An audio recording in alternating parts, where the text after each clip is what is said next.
మటన్లో అల్లం కొత్తిమీర పేస్టు, పెరుగు, పసుపు, కారం పొడి, ఉప్పు, ధనియాల పొడి, గరం మసాలా, నిమ్మకాయ పిండి మ్యారినేట్ చేసి పక్కన పెట్టుకున్నాం.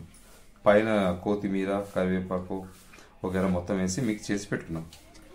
హాయ్ ఫ్రెండ్స్, అందరికీ నమస్కారం. ఈరోజు మనం మటన్ కూర సింపుల్గా ఎలా తయారు చేయాలో చూద్దాం.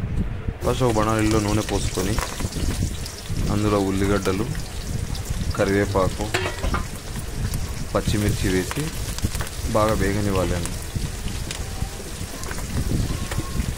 మొత్తం బాగా మిర్చి వేసి బాగా వేగనివ్వాలి. వేగైన తర్వాత మనం ఫస్ట్ చెప్పిన విధంగా మ్యారినేట్ చేసుకున్న మటన్ ఏదైతే ఉందో వాటిని ఇందులో వేసి కలిగేసుకోవాలి. బాగా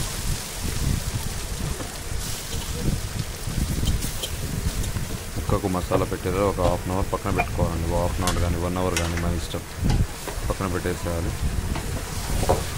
ఇప్పుడు మొత్తాన్ని బాగా మిక్స్ చేసుకోవాలండి. ఆయిల్ మొత్తం అన్నిటికీ బాగా పట్టుకోవాలి కదా. పట్టుకున్న తర్వాత మూత పెట్టి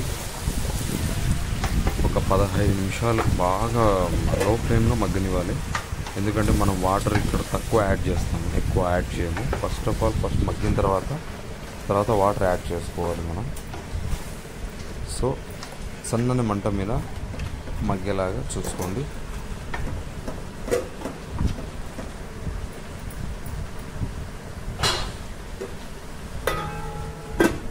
మూత పెట్టి క్లోజ్ చేయాలి.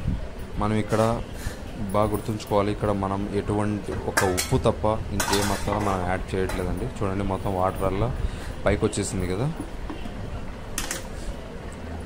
బాగా కరిగదిప్పుకోరండి, ఎందుకంటే మనం వాటర్ తక్కువ అందులో ఉన్న వాటరే వచ్చేసింది కాబట్టి కింద అంటు తగులుతూ ఉంటుంది.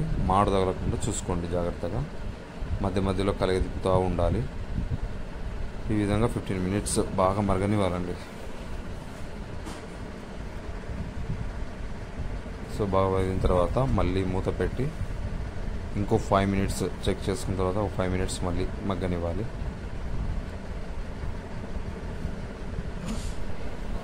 సో ఈ విధంగా మగ్గిన తర్వాత మూత తీసి చూస్తే మన మటన్ కూర అయితే సింపుల్గా ఇలా తయారైతే అయింది.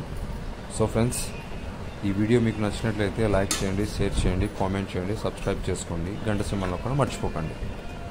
సో మసాలా అయితే మనం ఏమి యాడ్ చేయలేదండి, అన్నీ మ్యారినేట్ చేసుకున్న దాని ప్రకారమే మనం చేసాం. మధ్యలో ఎటువంటి మసాలా, ఒక ఉప్పు తప్ప మసాలా అంటూ యాడ్ చేయలేదు. సో మన మటన్ రెసిపీ రెడీ.